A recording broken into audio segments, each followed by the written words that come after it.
Yeah, we are live. Uh-huh. All right, great. Thank you, people who already joined. Make sure other people you know also join in. Do like the stream if you haven't already. You know the ritual. Please CFBR के साथ शुरू कीजिए सत्संग आज का.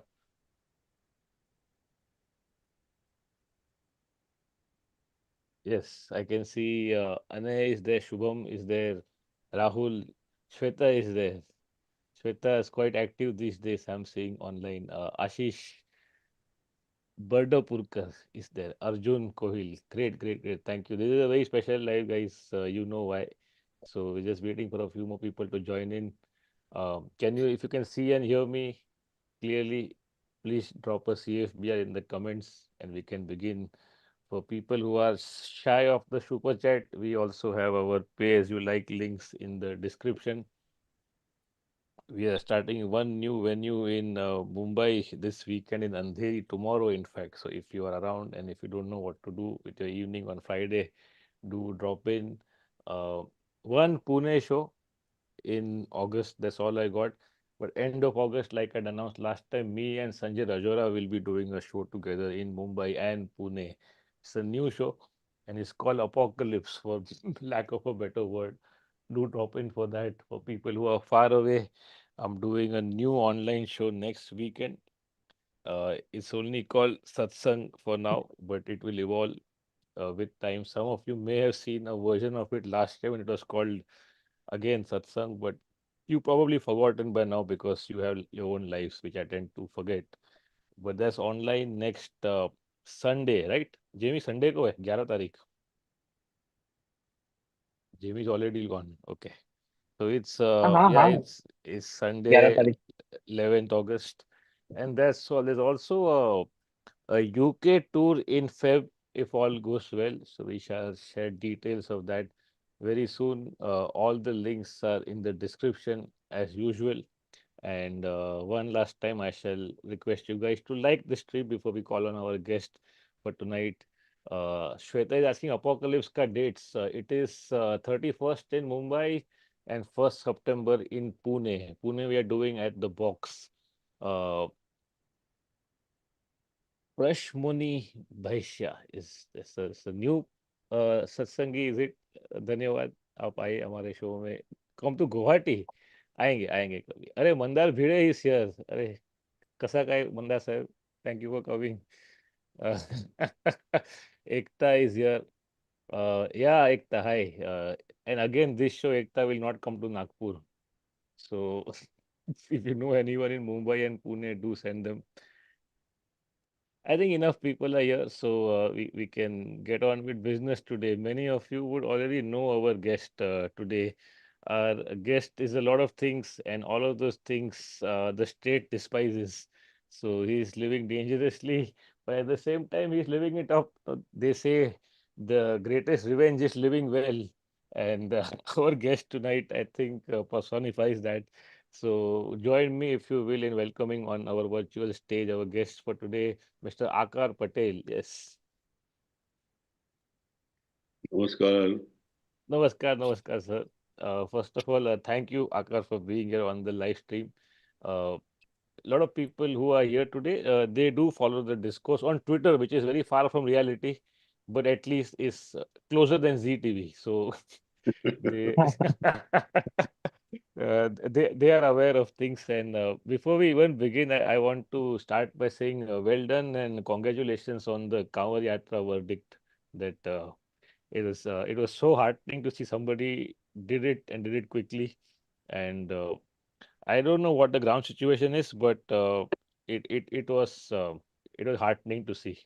Ground situations are always difficult in our part of the world. So to assume Hmm. that things change because of one order or one leader or one decade is not going to be possible. But we have to try, and I think that we are quite relieved and Yeah. quite happy with At least a the precedent is outcome. set, no, or prevented from being set यार rather.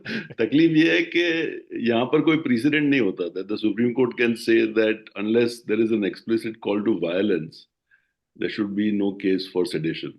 but then you have to Hmm. explain that to the Thana in Surat or in Jamnagar or in Calcutta, and that is the difficult part. So Hmm. we are the country where the Thana can overrule the highest part of the judiciary. So, but I think that even given that, I think we need to Yeah. keep trying, and I think this is Yeah. a good sign for Yeah. times to come. What was your reading of the situation? Was it just a distraction or was it part of like a thought through plan in whatever weird way? I'm a petitioner, so I shouldn't say too much, but Yeah. एक बात मैं बोलूं that we had served the Union of India. They are the first respondent. Okay. And जिस सोमवार को court ने इस matter को सुना, Hmm. Union was not there. They did So not come to they defend. And they didn't the even try. Yeah, no. that's very telling. And then the court set the dates for Friday. Union did not come on Friday either. And that's when the stay got passed. The stay was given on Monday.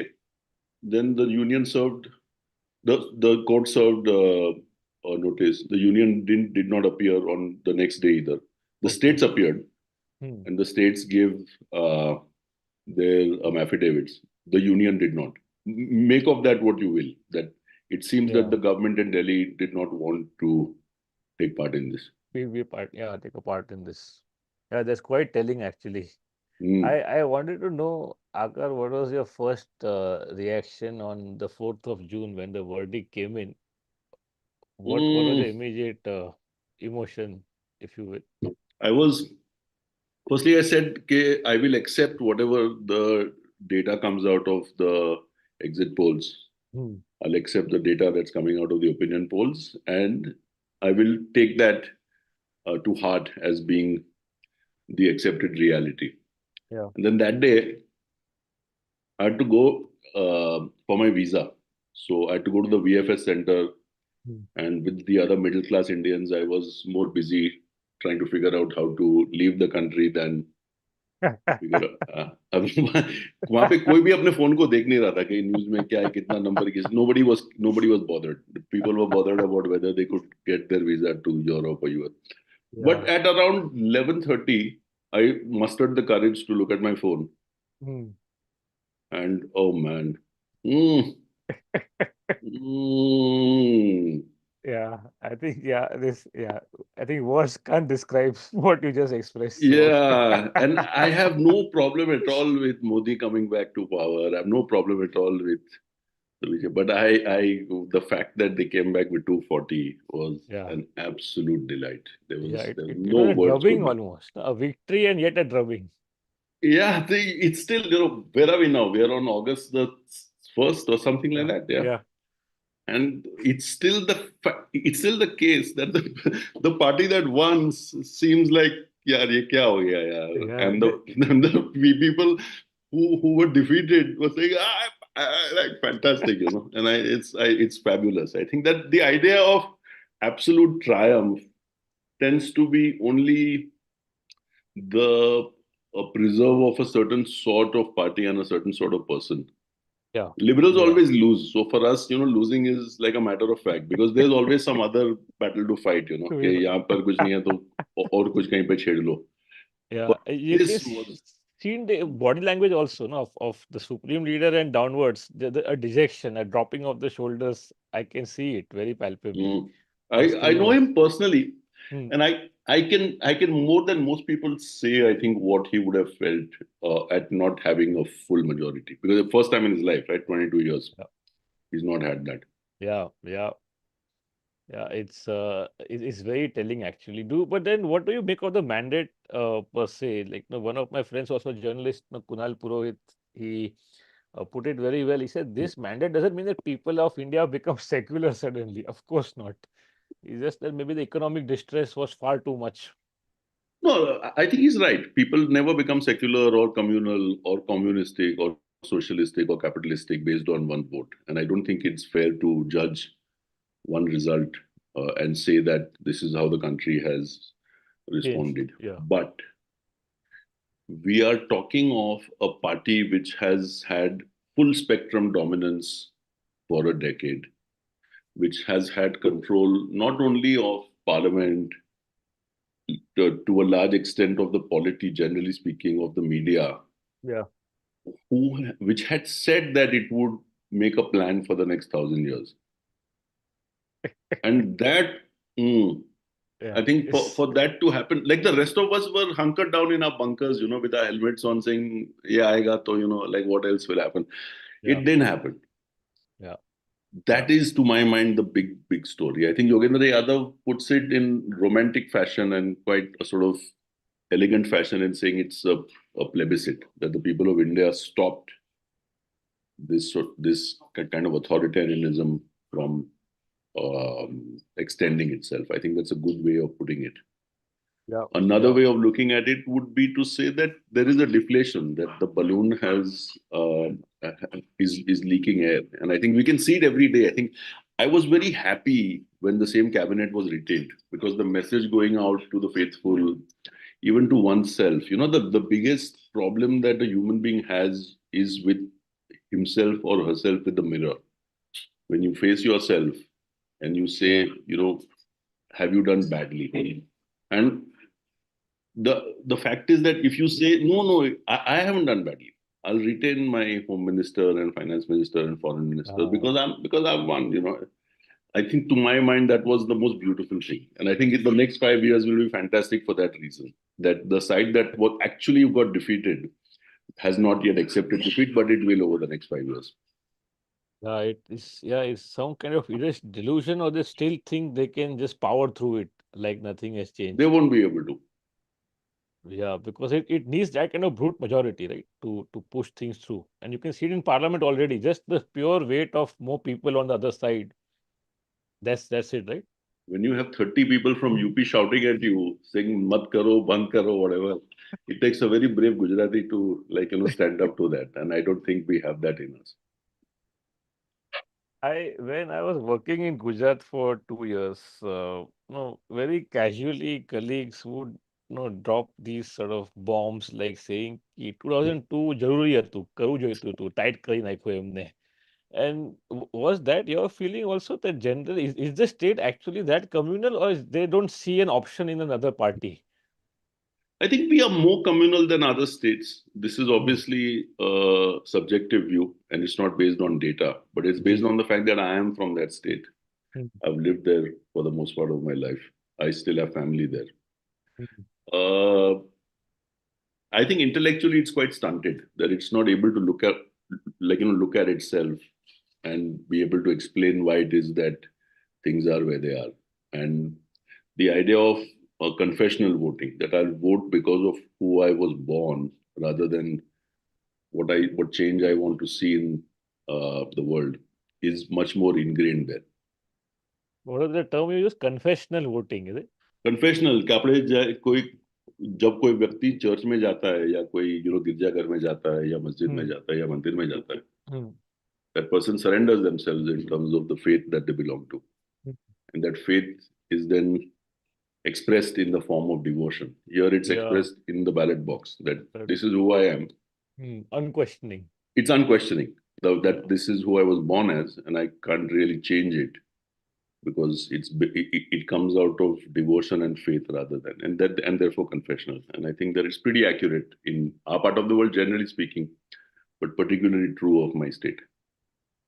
My experience of Gujarat has been limited to the cities and not to the more elite areas because even where I stay, Kandivli is also almost part Mm. of Gujarat only. But beyond the big cities, we often hear of these news where in the very basic indices also the state is struggling, but that's not what you see obviously on the screen. But yet there is full-blown support for one party. Yeah, so the weird thing is that for many years, after the fall of the Babri Masjid, Hmm. Gujarat remained a two-party state, with Hmm. the difference between the two parties being not that much, about 5 or 6%. So the BJP would be at about 42%, the Congress at 38%, and so on. But the Congress was never able to breach that, either in a Vidhan Sabha election or a Lok Sabha one. So for a quarter century, one party won all of the major elections. Bigger elections, yeah. Yeah, and even in say years like 2009 or 2004, the Congress was not able to carry Gujarat in the Lok Sabha. Yeah. And so it seems to me to be the kind of place where you have notionally a democratic system, but functionally a one-party state. Yeah. और डर ये था that this would extend itself nationally. I think Correct. the relief Yeah. that many people felt, including myself, on the 4th of June was the realization that that was not going to happen in Delhi in the way that it did in Gandhi. That one state. Yeah. Yeah. Yeah. That would have been the actual Gujarat model if it was That would have been the real Gujarat model, where you have a two-party or a two-faction system, but one faction dominates because of confessional voting to the extent that the other one doesn't have a chance. Yeah. That you shut them off purely through the idea of majoritarianism, and then you do what it is that you want to do with the laws. That dream is over, and I think that's why the 4th of June is so important. That though the opponents of the BJP lost, and they did lose, we should be honest about that. The idea that this was something to be cemented in perpetuity, yahi rahega hal, that was over. And and that was the relief. It was a relief for the future, much more than it was a reflection of the present. Yeah. Does it restore your faith also somewhat in the electoral machinery and considering all the aspersions that were cast on the machines, the process? So for me to answer that, I'll have to ask myself a few questions. Was the electoral system neutral? My answer to that would be no. Yeah. That the opponents of the ruling party said that the ECI was conducting itself in a way that ensured that the dates of the phases would favor the BJP. Absolutely. Did it do that? Yeah. Yes. Yeah. Was it the case that the BJP had disproportionate access to assets? The answer to that is yes. Absolutely. Yeah. And we know that because the Supreme Court told us that this is the level of funding that went into the system. Most of it went to the BJP. Yeah. 80-90%, I think. Yeah. Is it the case that the administrative system, the officers and so on, went out of their way to ensure that there was neutrality? I would say the answer to that is probably no. And I think all three things put together would tell us that it wasn't especially free or fair. So the fact that the BJP did not get 400 or did not get 300, does that prove that it was free and fair? I would say no. Correct. Yeah, but I was getting more at the actual the ballots, because that was also under, I wouldn't say suspicion, but it was, questions were being asked of the EVMs and the process itself, no? Of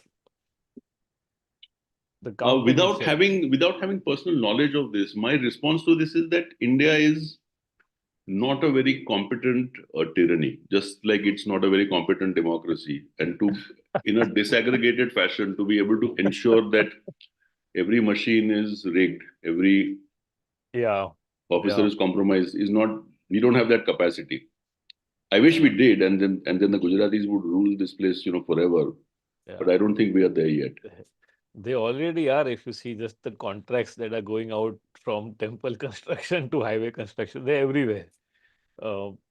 But I think the point you raised is so pertinent, that the country is so huge and fledgling that even if you have the intention and the wherewithal, on the ground, it just doesn't happen. It's not easy to do. And I don't think Modi has the competence to be able to pull it off at that scale. But to the other point, I should say that not too many Indians seem to be, what's the word? They don't seem to be particularly perturbed by the fact that there is Gujarati hold over not just the economy, not just the polity, generally speaking, not just the home ministry, not just the economy, not just cricket, but everything within it, and that's okay. That if you make a list of, if there was an honest list of the most important 10 people in this country, I Yeah. would really struggle to think of a non-Gujarati who would feature Yeah. on it, you know. Yeah. Between Modi and Amit, and then Neetaben, and Mukesh and Gautam, and Anant and his elephant keeper, Yeah. and who would be the first non-Gujarati to enter that list? If the It, answer is it's somebody in the cabinet, that doesn't mean anything because yeah. the cabinet is a creature of Modi. Yeah. Yeah. So I struggle to think of a non-Gujarati name. maybe it's Rahul Dravid. So it's Gujarati is 1 to 10, and then Rahul Dravid is the number 11 most powerful. Or maybe Shah Rukh Khan, I don't know. Or one of the two. Mm. Uh, I shudder to think because at one point Gujarat is only ruling the list of the top scams in the stock market. Now it's everywhere. So it's weird that you have, till 1915, the Marathis dominated the nationalist discourse. Yeah. Gokhale and Tilak and all that. Yeah. The moment Gandhi comes in 1915, he and Jinnah take over, both of them Gujus. They take Yeah. over and they dominate for the next 30 years and remain there. So Yeah. I think that once Yeah. you let these people in, they are able to sink their claws in a way that the others don't have a chance. Has your sort of take on Gandhi changed over the years? Mm. Say just the past 10 years also.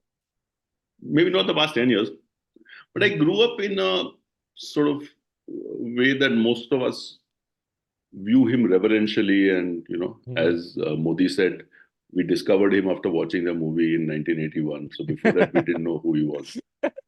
But I think, to my mind, I think reading uh, Ambedkar, Annihilation of Caste, was, I Yeah. think, the moment that I felt that there's something more about this than Meets meets the the eye. eye. Yeah. Yeah.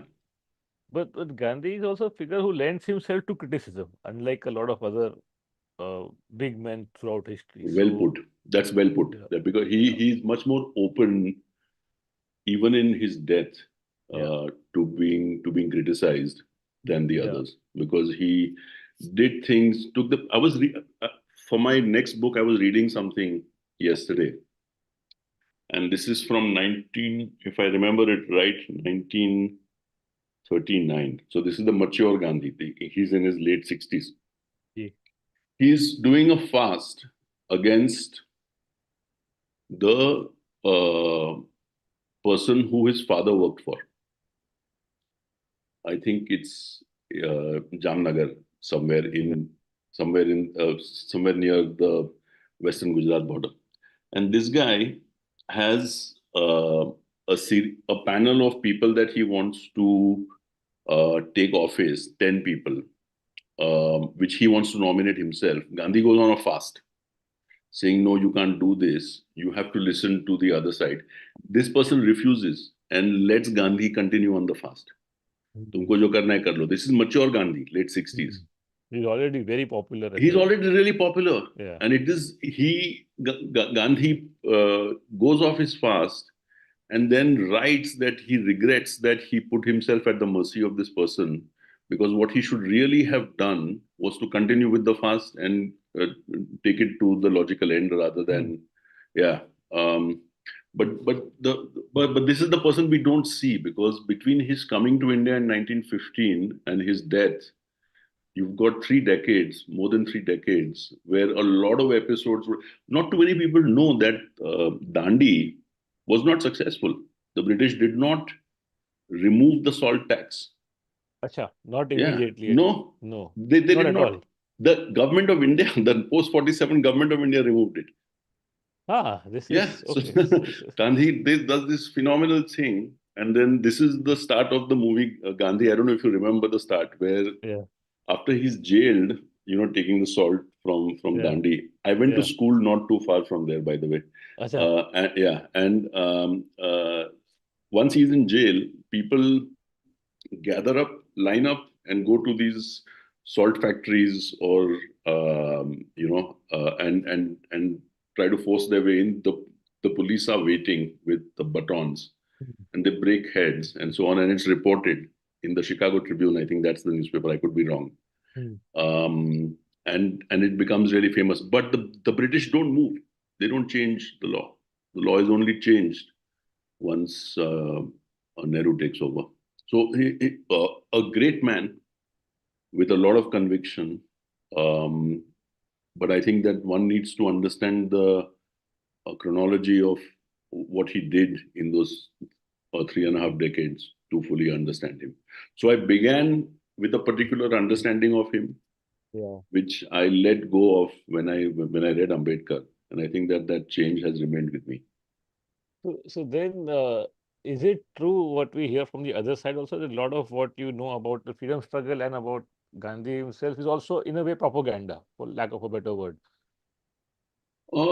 Yeah, it is. It is propaganda. I don't think it's for lack of a better word, because the old cliche about history being written by the victors is true, and I think that your textbooks say that that the freedom struggle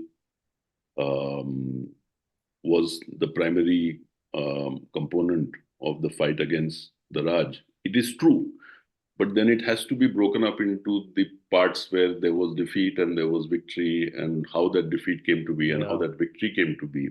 The British wanted to include Desis into self-government as far back as 1919, the Act, and then increase their participation in 1935. And they had a pretty rough time. I think that the 30s was tough on Europe in terms of the Great Depression. The British were totally useless at fighting in the Second World War. That we are fed this myth of Churchill and all that because of which Hollywood. itself is also a myth that has been created of the. It's a myth. I think it's a myth that a defeated, old, aging, former power, former Anglophone part of the world told itself that we defeated Hitler. That's not true. There were two world wars. The first one, with the smaller world war, was naval, and it was the Americans defeating the Japanese in the Pacific. The bigger world war was a land war, which was fought in Europe and was fought for the most part on the Eastern Front against the Soviets. 90% of all German casualties are facing Stalin. They're not. Yeah. So it's. But if you look at Hollywood, Bridge Too Far, or Commando comics, which is what I grew up on. The idea all is those that, war films, Eagles over London. That's true. I think all the things about the blades and the great sacrifices made by the British while the V2 rockets are falling and all that is complete garbage. It's like a speck. It's nothing. But and Churchill did lose immediately after the war. The next with good reason. I think one of the problems of making him a heroic figure is that for most of his life, he got the military strategy wrong, that he was an old-fashioned Navy man, that he thought in the First World War, where he was Lord of the Navy or whatever the title is, First Lord of the Navy, I think the title is. It wasn't a naval war. That the Germans came into France, they came through Belgium, and they occupied parts of Russia, and you had to put boots on the ground, and you had to have men, and the British didn't have them. There was a very small component of Brits in France called the BEF, which did almost nothing.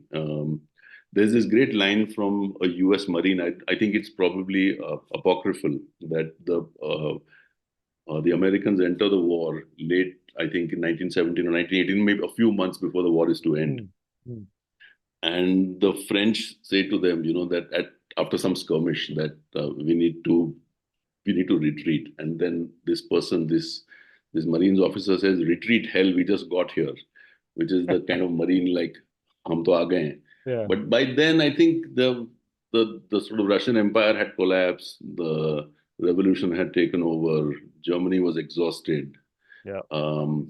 So a lot of myth making, that particularly the Anglophone Desis, people like me, who have been brought up on this diet of English media, whether it's books or whether it's cinema, need to exorcise ourselves and need to tell us tell ourselves the truth.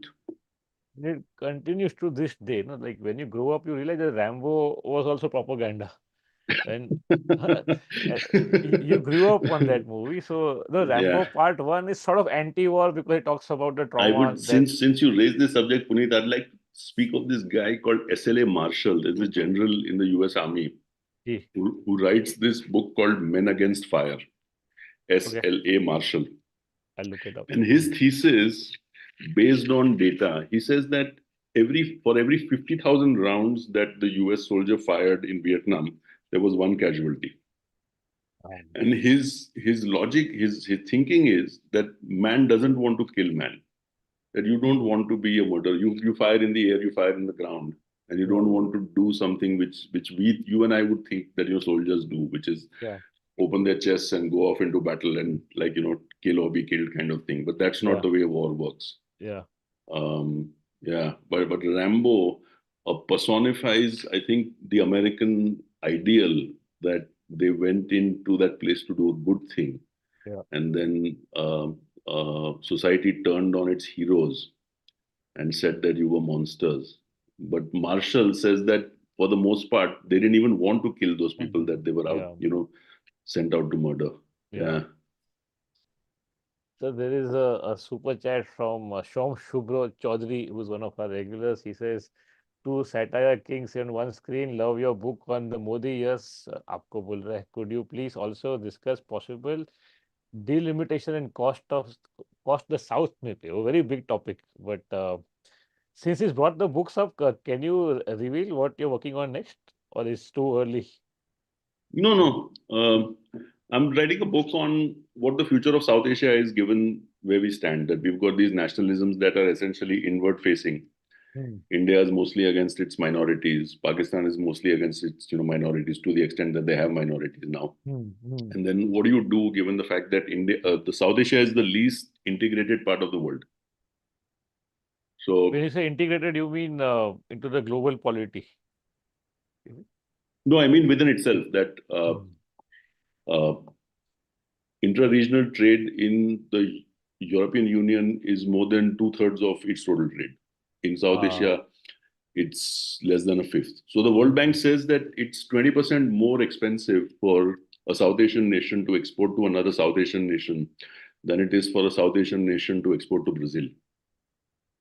Mhm. So Very, very telling. yeah, Yeah, so we are telling yeah, Mahindra and whatever Maruti that we don't want you to trade with Pakistan because they are the enemy, yeah, and we don't want you to do this because they're bad. And similarly, we don't want to welcome workers from Bangladesh or from Pakistan yeah, because of this nationalism, which makes no sense. So that's the next book. yeah. Or China, unless it is Gotham who wants the workers here, then they can, then they can come on Tatkal ticket. Mm. I have a slightly different view on the Chinese thing, but Hmm. to go back to the question, I Ji, think that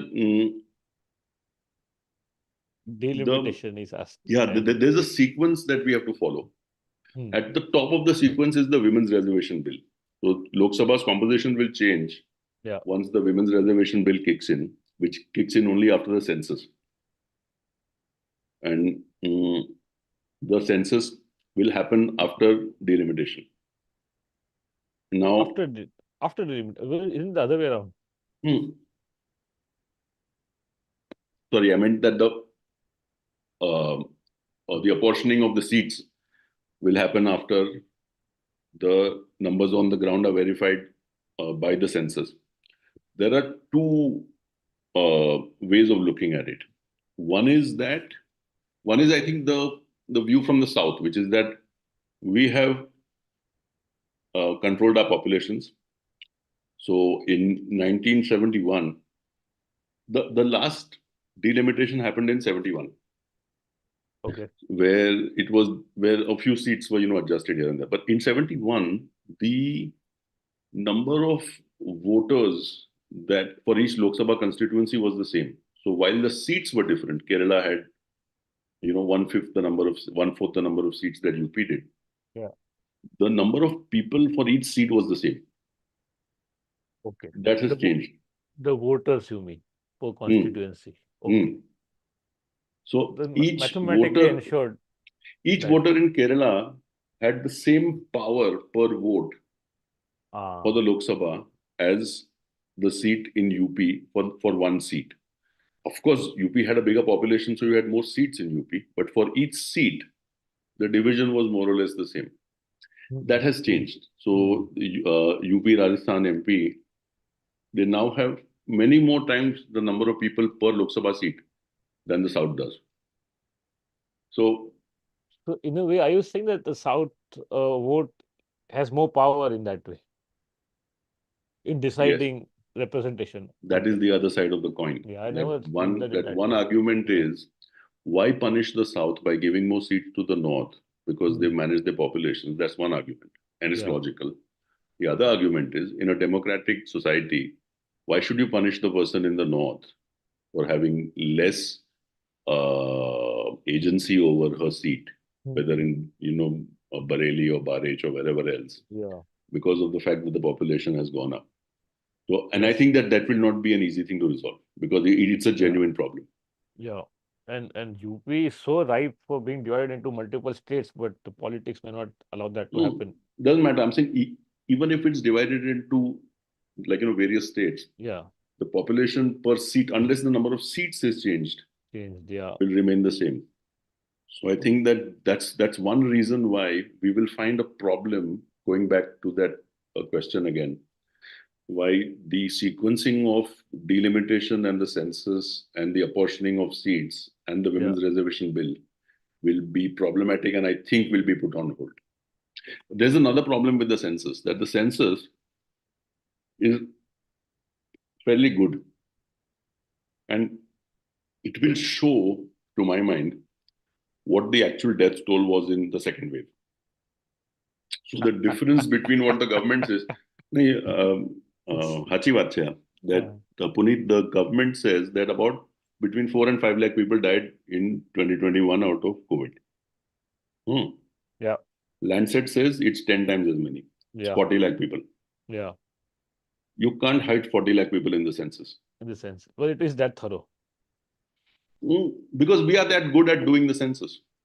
Because India has been that, because it's something we've done since 1881, and we figured out how to do it. And once we figured out how to do something, we do it reasonably well, like the army.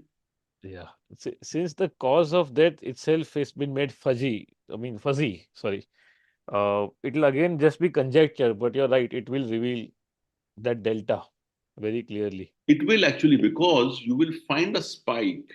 It'll be an outlier year where you've got, on a base of 140 crore, this very big number, 35 lakhs, if that is actually the number, it will not be difficult to, will be very difficult to hide in stats. And I think that's possibly one reason why my man is Already delayed by 2 years, more than 2 years, right? The census, I think, it's been was delayed supposed to for be out in 2021, to be done in one. 2021, which we didn't do. But now that we don't know when Yeah.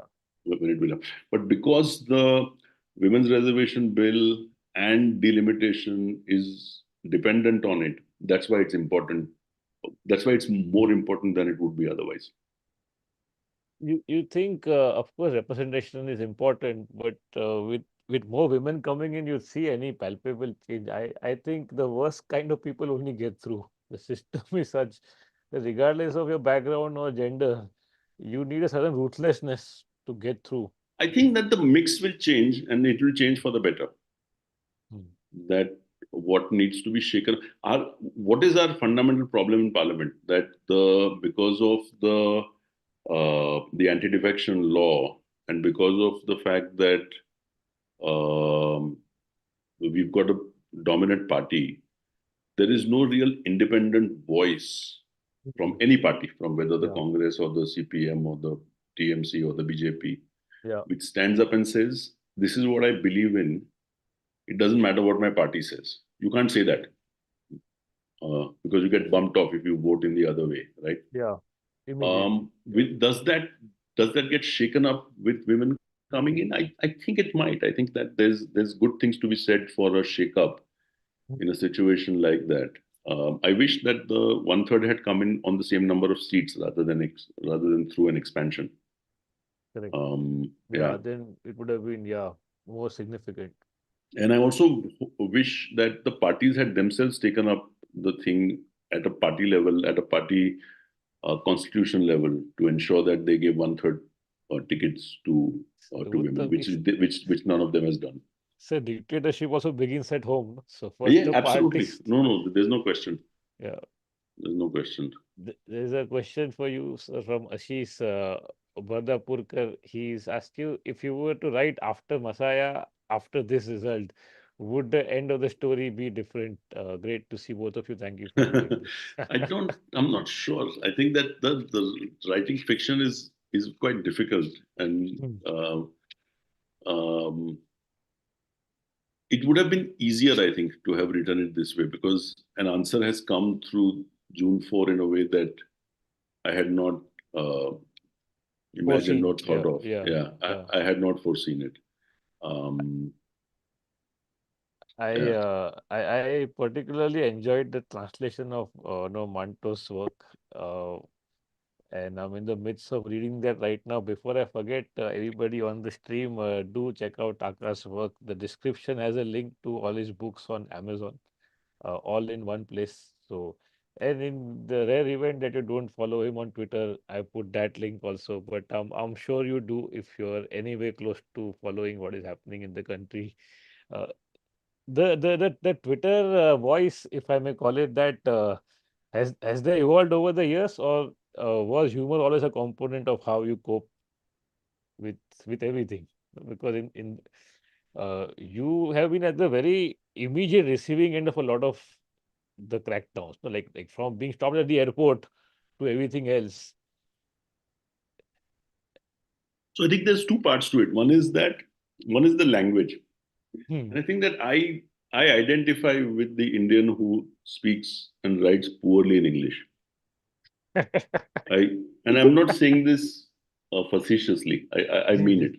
Yeah. That I find that we have an identity there, which is our own, and sort of only desis can access it.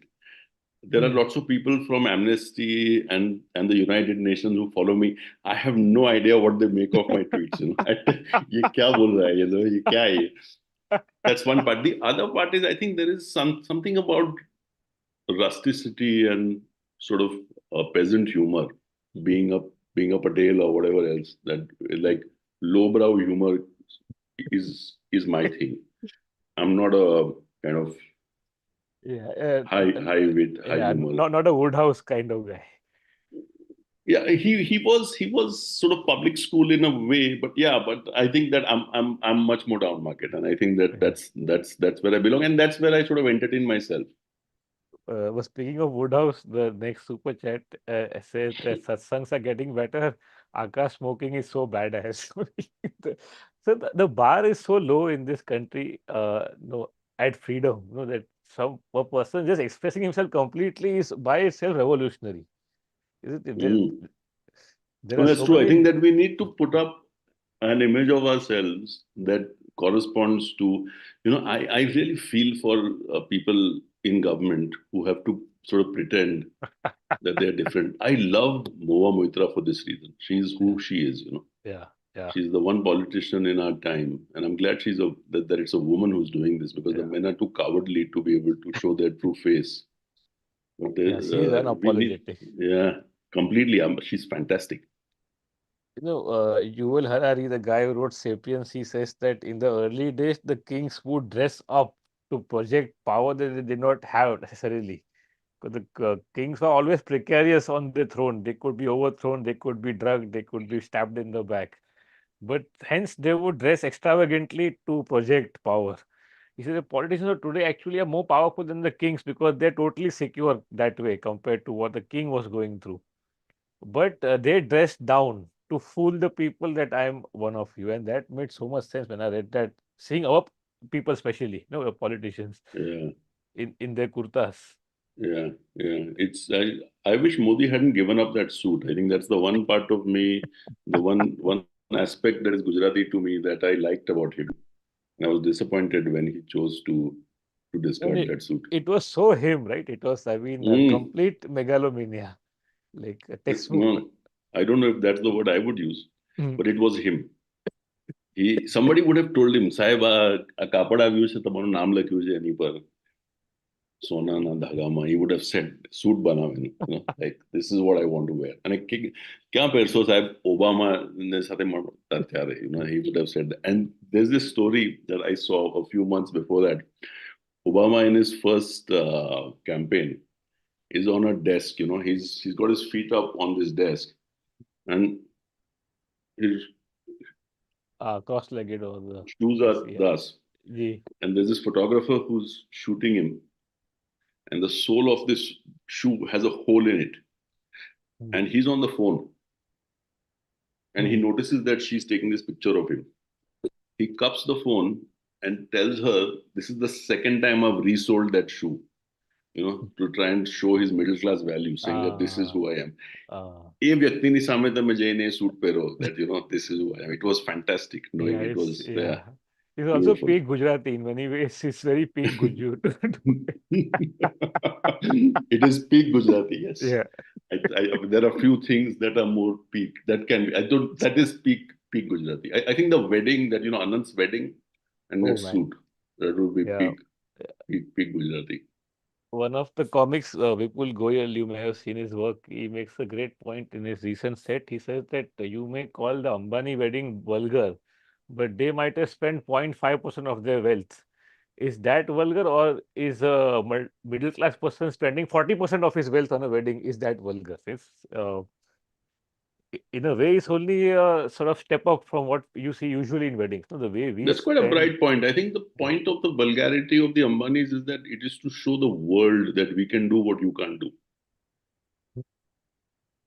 What is the deep meaning of the word vulgar? And it would Yes, sir. be Yeah. not that Just. I have money to spend, but I have more money than you will ever imagine yourself spending on a wedding. I think that is true vulgarity. That we are on a Because different plane than you are. We are not you. You are not us. And this world realize tells, that, no? because we'll show you over 900 days. And Eminem's underwear, that I'm we are afraid by the last ceremony it'll be time for divorce already. It is stretching out so. But that's what I always think, that beyond a certain point, how much money and what you were not going સોના ના ખાખા તો નહીં ખાવાના ને પૈસાથી એટલે આવી ગયા પૈસા તો. Khasepon, I'm saying that if you can wear it on your suit, you can eat it possibly. I don't know. There are Gujarati sweets and pan that have gold and silver on them. Maybe they can eat it. I don't know. Maybe they do eat it. Who knows? But why is it that good fortune and good taste very seldom go together? Sorry, I didn't hear that last bit. I said, why is it that good fortune and good taste don't go together very often? That is a really good question. I think it's possibly quite deep as well. But is it necessarily true? I think that the assumption here is that good fortune necessarily means wealth. Yeah, Whereas you could I be, meant it as yeah, wealth. Yeah, I meant it as yeah. wealth. I I think, feel that if you have good taste, then a lot of wealth is not even on your to-do list. Is પણ એક વાત મને કે તું, if I have a uh, lot of money and I don't show it to you, what's the point of it? I mean, I would live well, but again, the thing is that But how unless I well, have that. how much more well could you live than the other person? You could, there's this story about Hmm. I think it's in Plutarch, I could be wrong, Hmm. that Alexander comes into Punjab, and he goes, the first village that he encounters on the subcontinent, he finds that these, I think it's either it's Buddhists or Jains or something like that. Hmm. The old people come down and say, "Why have you come?" So he said, "I've come to conquer the world." So they said, "Why?" So they said, "No, because I'm like Alexander or whatever." Yeah. So they said, "How much more space can you occupy than when you're sleeping? And why do you want more space than that?" Yeah. And he's so impressed by that answer that he lets that village go and he gives them Ah. gifts and so on. Yeah. Yeah. So the Greeks recorded this, that there is an extent to which you can um, acquire. And beyond Yeah. that point of acquisition, it might not make too much sense. Have you always felt that there's a huge dearth of role models in the country? No, because whoever you see are projected to be role models, but they hardly espouse the values that you would want in a functioning democracy. You have film stars and you have politicians and you have somewhere in between. But I think after the freedom struggle, who do you look up to? Maybe a few people along the way. Sure, some people might say Kanshi Ram, some people might say Ram Manohar Lohia, but beyond that, or if at all there were heroes, they've all fallen, no, by the wayside eventually. I don't know. Do people in other societies look up to politicians as their heroes? I know. Mm. Once Cyrus told me on our podcast, Cyrus Bocha, he said how weird it would be if the G20 was happening in Washington, and the moment you land at the airport, you're greeted by hoardings of Obama till you reach your banquet hall. And it's unthinkable, basically. But to be fair to us, before Modi, this didn't used to happen normally. That Not when not you had not to this extent. Manmohan Singh or Vajpayee, they were much more low key than he Yeah. is, right? They didn't care about how they were viewed. There was this interview I read of the Financial Times. They sent three of their editors to interview Manmohan Singh. And the first question they asked Singh was, do you think that the Chinese yuan can take the place of the dollar as the reserve currency of the world? Would they ask Modi that? And if they asked him that, what would be his answer? I think that's something that we need to think of. Like, That's such a great premise for a stand-up set as well. yeah, yeah. I wanted to ask your views on the broadcast bill. I'm sure you had a whiff of it, the latest version, and what it entails. Is it as bad as we think is going to be? I hope it is.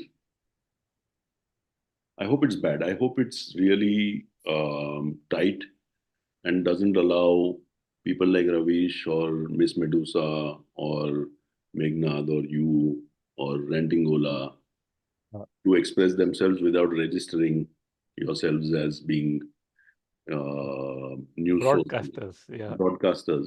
Hmm. Because I think that they don't understand what quality of pushback this community can give them.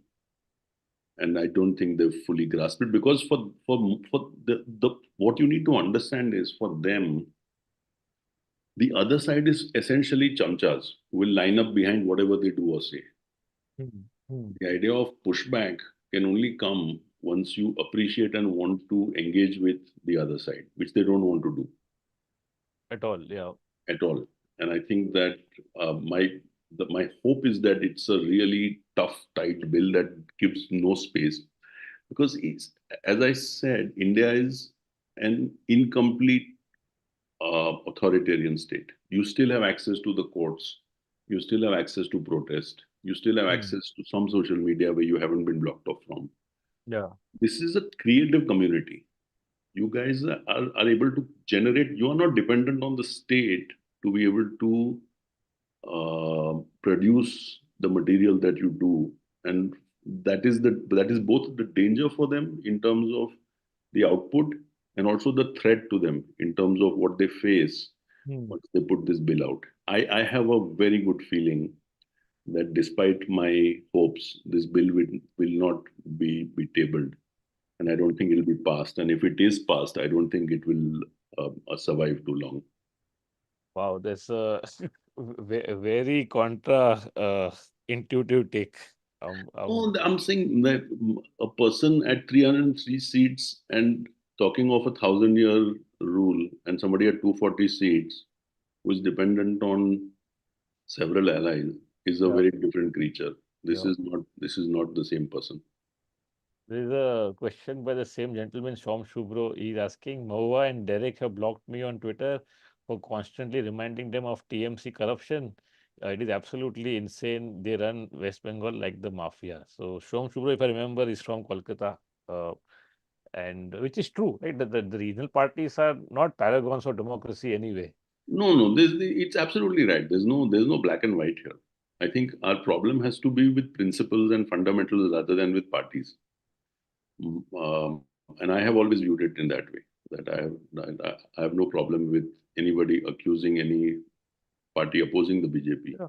Yeah. of being corrupt or being autocratic, which they are. I think um, Mamta's handling of dissent, including the a professor that she jailed, has been pretty Yeah. much in the same lines as the BJP Yeah. has. Yeah. That is what we need to stand up and oppose. I think good opportunity to talk about anarchy, as you have in your book as well, because people don't get it. They assume if you're not with them, you're with the opposing side, but you are with the principles of it. No? Yeah, the word comes out of the Greek word for leader, which was archon, and Hmm. the Greeks felt that a society or a people that had no leader would be an archon and wouldn't have. But that's not a bad space to be in. I don't want to be led. I don't want a leader. I don't want to be babysat. Hmm. Hmm. I recognize that there needs to be a set of laws and principles that one needs to follow as a society and as a member of society. But the idea that we should have leaders and we should have leaders with red lights on their cars that should be given precedence, that we should have leaders who tell us who to marry, who to love, what to Yeah. eat, where not to stay, to my mind is not acceptable. And I Yeah. think that um, to that extent, the idea that leadership is not necessarily a good thing, I completely buy into. Because they made that also into a bad word, no, along the long lines of bad words like secular and liberal. They can just say Kejriwal is an anarchist, and that's the end of the argument. Yes, I think that with secular, I think it's been much more successful deliberately because I Hmm. think that the word used to be a good word till Yeah. the Yeah. the recent past. That when I was growing up, because it was a part of the preamble, it was seen as a good word. That Hmm. anekta, mekta, and things like that were the things you were fed on as a diet Hmm. of being Indian. That the person who did not resemble you in terms of their turban or their language, Yeah. their beard or their diet was just as much an Indian as you were. But they have changed that. I think fairly successfully. In anarchy, I think there's a middle class, natural middle class resistance to it everywhere in the world Hmm. because people prefer order over what they think of as being chaos. The only exception I can think of to that would be Iran in '79, where they chose to have a system where the um, the conservative kind of rulership, kingship thing was changed. But for the most part, I think, and changed by the middle class, I should say, that it was the Yeah. Bazaris of Tehran that Yeah. supported it. But for the most part, I think the middle class would support this kind of strong leader who knows best, you know, किया होगा तो कुछ सोच समझ के ही किया होगा type, over thinking themselves, because that's much more tough to do. You think at its very heart it comes from being religious in nature.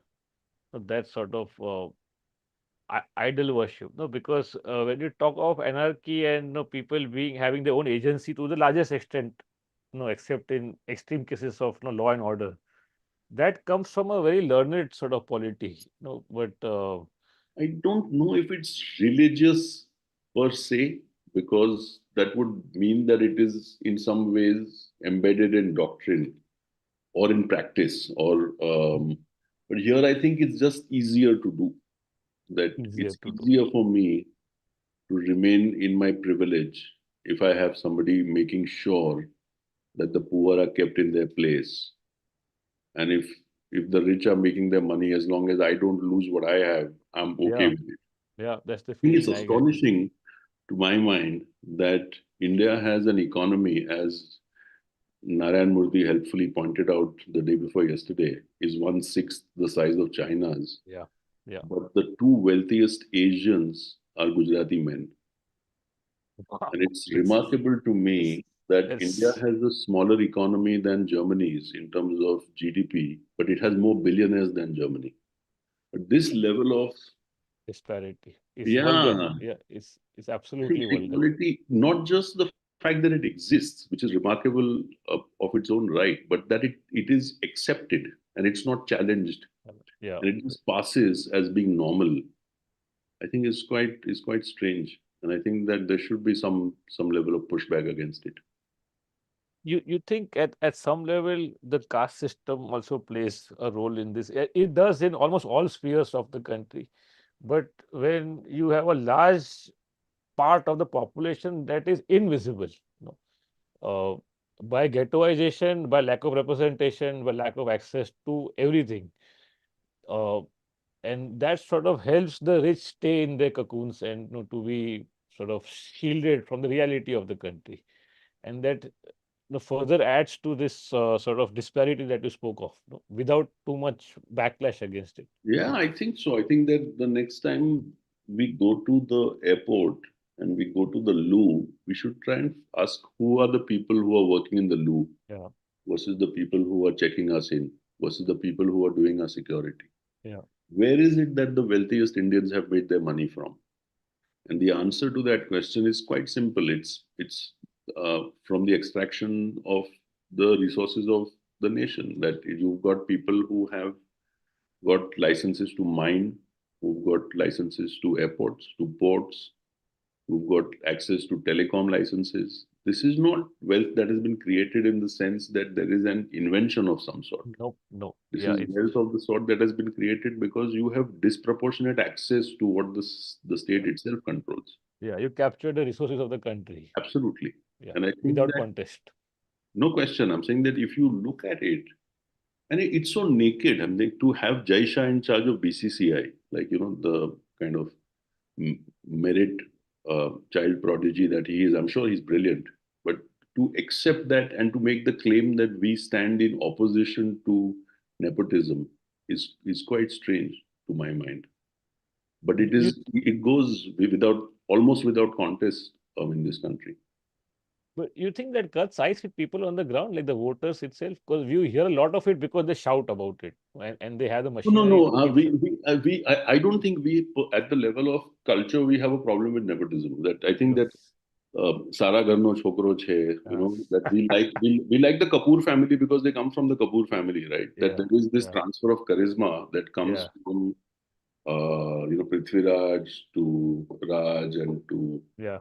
other Shashi and to Randhir and then to Karishma Mhm. and Karina and Ranbir and Rishi and so on. And it's sort of accepted, and I don't have a problem with that. I have a problem when it is division of state resources. This is not about somebody acting, and to be fair, on the other side, it could go sort of either way. Somebody asked Amitabh Bachchan, "Why do you promote your son?" And his answer was, "Whose son should I promote?" So,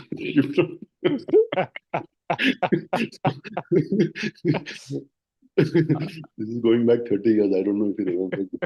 Um, um, but I'm saying that there's a difference between that sort of nepotism and the fact that you've got one community and its members pretty much controlling, of which who are 5% of the population, by the way. Yeah. The great Gujarati society of which I am part is 5% of this country. Think about what element of the government, what element of the economy we actually control. I often say this that no, Gujaratis are meek people, but they are violent financially. Yeah, in one of my many reckless columns, I have also ventured into that space that the Yes. Gujarati is brave with his wagering of his bet, which is true. But capture of the state is not that. It's just pure brutal um, allocation of resource based on Yeah. control. Yeah. Because your capture is not based on the fact that you're competent. Your capture is based on the fact that you think or that you've got 303 seats on the basis of a particular kind of politics, which is not based on competence. It's Yeah. it's based on division. It's a Russian style of oligarchy almost. It feels It's like that. almost, I think that the good thing about India is that we can neither do secularism competently, nor can we do communalism competently, nor can we do sort of authoritarianism competently. So we will sort of bumble along. And I think that June the 4th has shown that we can't even do like, tyranny competently. So we are Yeah. back to where we were, Yeah. thankfully. in the same politics that we were 15 or 20 years ago. Yeah. There's a super chat from Chaitanya Bhandare. He sent this to us from Japan and he asked that the ED equivalent of Japan has raided the office of the Prime Minister's party on suspicion of receiving illegal party funds. Will that ever happen in India? It's of No. course a rhetorical question, but it's Yeah. No, I think the Supreme Court referred to the CBI as a caged parrot. I think the ED is the same. We yeah, are a, yeah, it's a strange sort of constitution and a strange sort of government where the assumption is that rule of law is a state subject. By state meaning a provincial. But for yeah, the most part, for the targets that you're really interested in, Shah Rukh Khan's sons, Arvind Kejriwal, Manish Sisodia, yeah, Mamata Banerjee, yeah, the rule of law actually belongs to Delhi. And I Delhi, think that yeah, whether it's the NIA or the ED or the CBI or the NCB, it's as much, even not even as much, maybe perhaps more so a union subject than it is a state subject. It can never happen in India. yeah. And I think after like say someone like Ajit Pawar coming in and getting a clean sheet in 2 weeks, that has done so much damage that even the most blind followers will not buy that EDCBI have any shred of independence anymore. They might still chest thump ki karke dikhaya, but that it's I don't know to what extent Pawar supporters will feel that. no, I meant the general BJP supporters, like Hmm, whatever little fig leaf they had left of saying that other parties are corrupt, not my party. Now there's nothing left to protect after you let in all the people that you yourself were yeah. But blaming and as that one wise man said, I think that all parties are corrupt. At least support the nationalist party that is corrupt. So, oh, that was brilliant. That was it was meta without knowing it. hmm, yeah, I'm I'm on that guy's side. Nishant Kumar is asking what is the hope for citizens when judiciary fails us? So, in fact, even I wanted to ask you when you got a stay on not a stay, but you won that case where they didn't let you fly out, and yet they don't comply a second time, and in blatant violation of the court's order. So, a second time you sue them for I guess for contempt, right? Or the same case goes on. It's for contempt, right? Mm, yeah, but I have flown out 3 times since, so Hmm. I did win that, and beyond the point, they can't really resist. Hmm. The thing about the judiciary is that my own experience Hmm. is has been uniformly good. That every time I've moved court, um, I've received something that has, to my mind, resembled justice. Hmm. And I don't think we should let it go. Yeah. Yeah. And we spoke about no 4th of June, and it's not like we reached there without effort. No, there are a lot of people who say कि India तो ऐसे ही चलता है, ऐसे ही चलता है. It's not without effort A lot that of they work has gone into it. yeah, yeah, A lot of people have sacrificed themselves. A lot of people are still in jail because of the fact yeah, that they believe that this is not the kind of polity India yeah, should have. yeah. So, yeah. Uh, has there ever been a moment of self-censorship in the past 8 to 10 years when you've seen people who you were known in the past, become so-called centrist or even go all the way over to the other side, or just play safe for that matter, and you that's never been your style.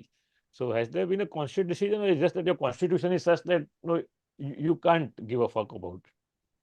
You have to speak your mind. Yeah, I think beyond also the age, I think matters that if you have your career in front of you and your boss and all that might play. But for me, I mean, those are not restrictions I have on myself anymore. I'm 54 years old. What's the worst that can happen, right?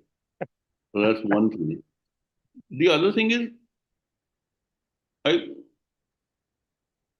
I feel that having engaged with the system deeply enough, Hmm. I I'm always hopeful that doing things and assuming that you were right, and I hope that I am right on Hmm. most things, if not all, Hmm. that there is light at the end of the tunnel, that there is justice to be had. I Hmm. think that keeps you going. I think that one of the things people don't necessarily understand about those people who are jailed, and I'm speaking for them, though I maybe shouldn't, is that they survive because they have a sense of the fact that they've done nothing wrong. Of course, you feel the frustration of being deprived of Hmm. freedom and all that. But the fact Hmm. that you haven't done anything wrong to have been treated unfairly is a very powerful force within you. That keeps you going. Yeah. Yeah. It's what Mandela said, no, in prison, that in your Oh, mind they can't jail you. In your absolutely mind right. you're I free. think, yeah, I think Yeah. there are a lot of great people, including people like Umar Khalid, Hmm. have that sense within them.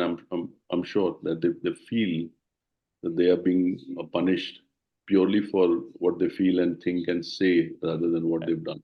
Yeah, and who they are. And in the Yeah, little and who they bits, are. Sure. Yeah.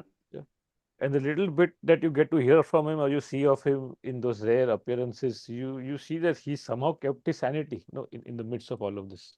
He's a smart man. I think that he's well read. He's very bright, and I hope he comes out soon.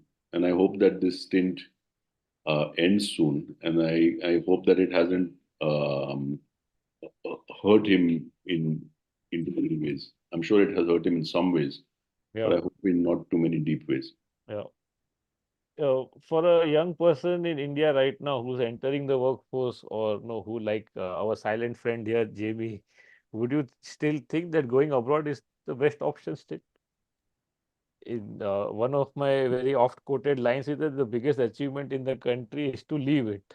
I don't And know, man. I'm too much of a desi to be able to think of like hmm, what life would be on the other side. I don't know. I mean, I'm a very dal bhat kind of desi, and yeah, like how what like beyond having a holiday or whatever, yeah. living in another country. There's never been a fascination for you, right? No. Although you get dal bhat now everywhere, so Hmm. I don't mean just that. I think somebody was quoting Arundhati Roy. I don't know if she actually said that. hmm, She landed once in Delhi airport. So the story goes. hmm, After a sort of extended trip in Europe or somewhere, I don't know where it was very organized, and she landed in Delhi, but it was completely chaotic and like there was nothing was yeah. going right. And she said, "Acha, ghar aa gaye." So it's like that. Like this is, however shitty a place it might be, and the parliament's roof might be leaking, but this is home. What can I do? I might hate it, but ye ghar hai mera. Yeah, and it's so reassuring to know that Parliament content also gone to Gujubai only. I'm glad that it did. Bimal Patel, one of my own actually. Yeah. It's Yeah, fantastic. Like, what kind of dome would you build in the middle? Like, this is like the US Capitol, right? It's the most yeah, important structure yeah. that leaks because you Yeah. haven't paid enough attention to how it was constructed. So it is uniquely Indian after all. Absolutely. It is so funny that the same guys got the contract for Sabarmati Ashram redevelopment also apparently. Mm. And the last time I visited Sabarmati Ashram was, say, I think about 2 years back, and I wouldn't say it was in bad shape, but clearly not a priority on the entire riverfront. They will destroy it. I'm sure that they have the capacity with their Yeah. bad taste. Somebody who wears his name in gold pinstripes on a suit, you can imagine what that kind of thinking will do to a Gandhian. You know what they've done to Jallianwala Bagh, right? I went there before Oh, they oh made man, that yeah, change. Yeah. yeah. Anything It's which is solemn, somber, serious, they will bring that very special Gujarati touch to it and make sure that it is changed in the way that only they can yeah. bring about. This let's add lasers to it. That seems to be the brief. Good idea. One thing that's been troubling me a lot lately is that we are so far away from having like any modicum of sort of no palpable human rights that the environment, health and safety तो मुझे लगता है अपने lifetime में देखने नहीं मिलेगा as issues in the country, and we are drifting so much further away from it. You see the weather and what it has become in the past few years, and the results are in front of you, right? But अगर human rights से नहीं आया तो animal rights and environment तो बाद में आएगा ना? Can it go together? I think some things come about with generational shifts, and I think this is one of them. That Hmm. people who are much younger than I am will not stand for it in the way that we have sort of accepted it.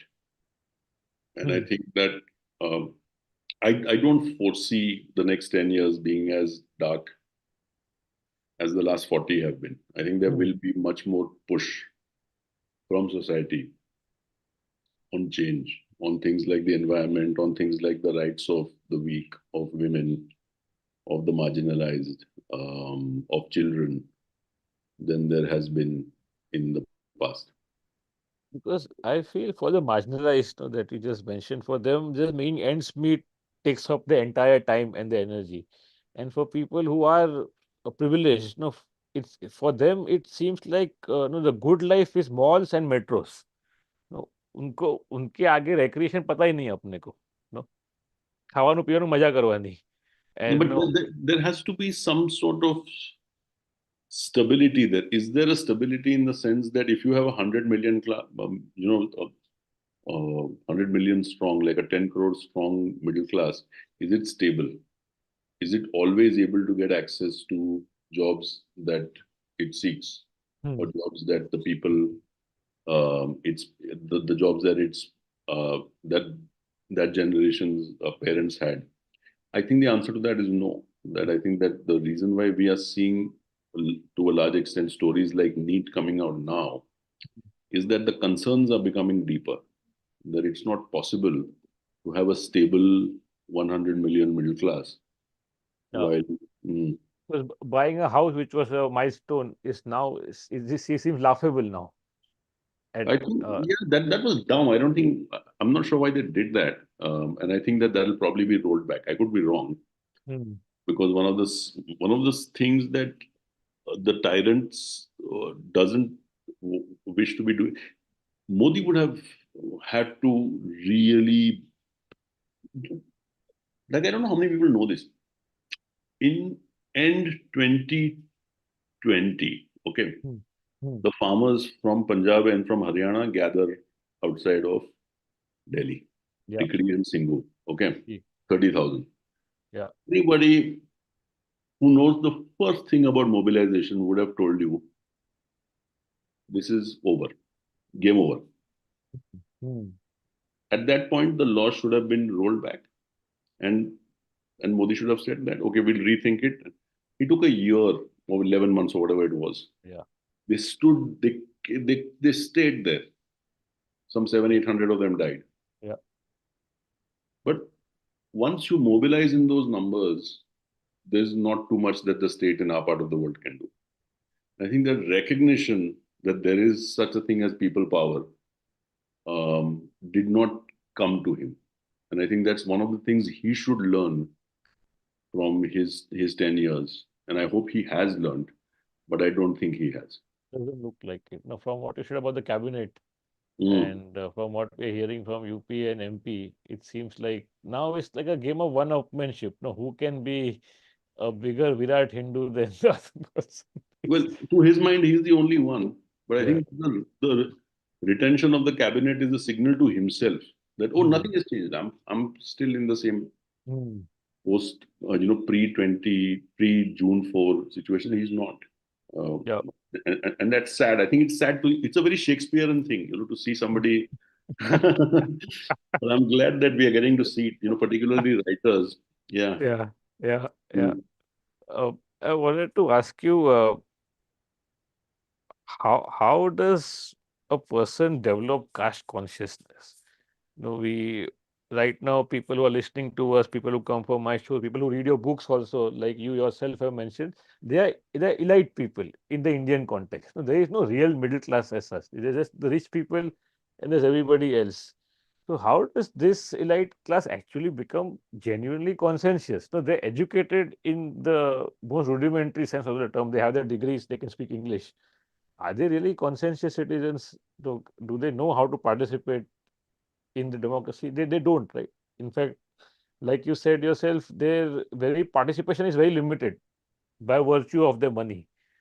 But where does real caste consciousness or social consciousness, how does that come in? So the one physical way it can come is to stand up for somebody else. In our part of the world, we see that for if we look at major mobilizations, the farm laws or Hmm. CA, the a pre- um, preponderantly the majority of those who compose those who are in the protest are people who are directly affected, Hmm.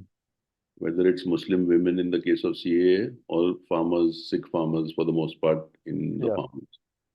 How can I participate in somebody else's struggle which doesn't directly or to my mind doesn't directly apply to, whether it's Yes. CA or farm laws Yes. or about, reservations. I think that the day this country will really benefit is when middle class Indians, upper class Indians think about the idea of reservations and how it helps this country to have more diversity in within its workforce, within the places that we occupy, within our clubs, Mm. within our offices, within our families. Yeah, and to my mind, that's the only way for it to happen. If I don't empathize with the person who's left out, Yeah. Yeah. it will be difficult for me to be able to form the idea of exclusion. So, Um, yeah. when I hear these arguments now against reservation, they're the same arguments you've been hearing since Mandal Commission or since VP Singh till today. Same arguments कि हमारा cut off इतना, उनका cut off उतना, Mm. merit पे नहीं है, blah. But what it tells me is that at the very basis of it, we don't have enough infra. We don't have enough colleges. We don't have enough hospitals. We don't have enough of anything actually. So even the upper caste people, they feel that no, they are in a struggle to secure their seat or their job for themselves. But if I'm very nationalistic and I feel of this country as being a family, then within the limited resource, I should be willing to be able to share what it is that I have access to with others. Mm, mm, I completely accept your point that mm, it's not as if um, the person who's brought up in a particular part of the country, in a particular community, necessarily has as much access as somebody in Western Europe or the Nordic nations. yeah, Fine. But I'm saying that assuming we think that this is one country, assuming that we think of ourselves as being one people, yeah. and I certainly do, I think we are one people and we are one country. We should be open to the idea that, okay, I think that me and my lineage have had far more access. And I think it's time to open it up to other people who might not Mm, have that access. mm, But that kind of thinking is, I think, quite difficult, particularly for us. And but as and when it happens, and I'm sure it happens all the time, it's not as if it's a closed box. There are people who think yeah, outside of that. yeah, The more number of people who think that way, the better off we will be as a society and as a nation. yeah. I think there's this inherent scarcity we feel as a country, and you are so unaware of how privileged you are in the Indian context. No, Well, that you still feel I need more for me and my children and my clan and my community and my caste. we are all drawing from the same well, right? It's the fact that some of us have larger buckets than the others do. Should I give the other person more chances to draw water from the well than I do because he Yeah, has a smaller, she has a smaller bucket? I think that that yeah, should be the way to look at it. It's yeah. not as if I'm Very, the very well put. Yeah. Uh, so there is a tradition on our live that we ask the guest if there's any reading list that they would recommend because a lot of our listeners are also readers, and because they're readers, they're also sad people, but they want to read more. So, is there any on top of your mind, or in general, if you have a sort of So I'll just go through what I have been reading and what I will read Ji, out. So I've been reading for the most part, I read in English, and I've been hmm, reading the Russian novelists of late. I've been reading hmm, Dostoevsky, and the hmm, two books that I would recommend hmm, in this order, the first would be Crime and Punishment, which is a yeah, relatively shortish book, yeah, and the other would be The Brothers Karamazov, which is a much longer book, yeah, but I think a much greater book to my mind, though maybe not necessarily a much deeper one. And the other one that I will go back to once again in some time is Annihilation of Caste. Given the yeah, judgment from the Supreme Court today, I think it's yeah, important that we look at what it is that uh, possibly to my mind the greatest intellectual we've had in the 20th century and what he had to say about this problem and what the solution would be. yeah. Uh, these would be the three books that I would recommend. Great. I think that's a great list. Dostoevsky always on the to read list, but never have the gumption to start because He's it's like surprisingly easy to read. I mm, don't know if people who haven't read him think that mm, he's too formidable, but mm, he's a beautiful teller of stories. Hmm. So I would definitely encourage people to begin with the Crime and Punishment Yeah. and to look at Raskolnikov and what he goes through in his mind. It's a wonderful, it's a great story. It's like James Hadley Chase almost in the sense that it's very fast flowing. Hmm. Hmm. Karamazov maybe not so much, but it would be something. It will definitely be rewarding to even get a couple of pages out of it. Right, right. Uh, Great. I think this sort of pushes me also to finally take on those books as well. There is one super chat from Ayan Shah, is it? I'll just read out the name, but yeah, Ayan Shah, just to thank us for doing this. Sir, any other plans other than books? No, I've got to Hmm. fight all the cases that Amnesty has, so that takes up a lot of time. Yeah, yeah. Um, but and Twitter, which is very important. Um, but I think that we are living through a very interesting time, particularly like for me, for my generation. I was in my early 20s when Babri happened. Hmm. I think that my generation was able to look at the shift in the politics entirely Yeah. from the pre-Babri period, which was the problems in Punjab, to what happened in Ayodhya and what happened to politics and the dominance of the BJP after that. Hmm. I think it's very interesting for people who are in their 20s today because not only do they have uh, a view of what is happening in this country, but the external world is affecting us so deeply in so many Hmm. ways and Hmm. will continue to do so in the next 20, 30, 40 years. Um, I I always feel that no, maybe throughout history, the world has always been on the brink of collapse, or it has felt like it is going to collapse, but it never really does, you know. And just because you happen to be young at that time, you feel it more viscerally. But yeah, if you because though I live don't enough, think that the shifts that came to us, they happened very slowly to my mind compared hmm, to how shifts are happening today. now, okay. Yeah, that the shifts that we had in communications, in jobs, in many things are not at the same pace at which they're happening now. It's Hmm. much more interesting, much more dangerous, much more thrilling to be a 20-year-old today than to have been a 20-year-old when I was. There's something called late stage capitalism, so it's We shall find out what that is in the next 10, 15 years. Yeah, late yeah. stage capitalism, indeed. So is of course very interesting from a writer's point of view, but if you're living through it, it must be hell because it's very Kafkaesque, Yeah, but and with I don't think that nuances. being a writer is like that much more sort of important or relevant over like just being alert to and being observant is Hmm. being as being curious about what's going on Yeah. around you is as rewarding as it is to put it down. Yeah. Rather than yeah, if even if expressing is not your vocation, just to be more aware as a citizen. No? Absolutely. So before we let you go, I wanted to ask you, we spoke about India and in general, right? And people often ask, this it's almost made fun of now, the idea of India that maybe Congress had or the so-called liberal side of India had over the years, and that has been shown as being full of holes. But there must be some idea of India which doesn't involve, being communal or doesn't involve violence, which is more inclusive. It could be as simple as dal bhat, like you said, but what is that idea of India? Because, like you said, you're very much a desi. No, so am I, but I don't feel like shouting from the rooftops, no, having Har Ghar Tiranga by force. For some reason, and I could be wrong, I think most of us feel that way. That we feel that we are Desi, not because we need to express it, but because that is who we are. The reason why we tend to gravitate towards somebody from Lahore or Dhaka when we are together in Hmm. Switzerland or in London is Yeah. not because of the fact that we are holding back nationalism, but because we are expressing a side to ourselves which is natural.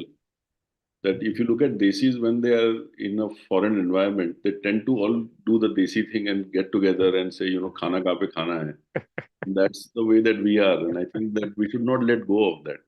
Yeah. Political boundaries do not define a culture.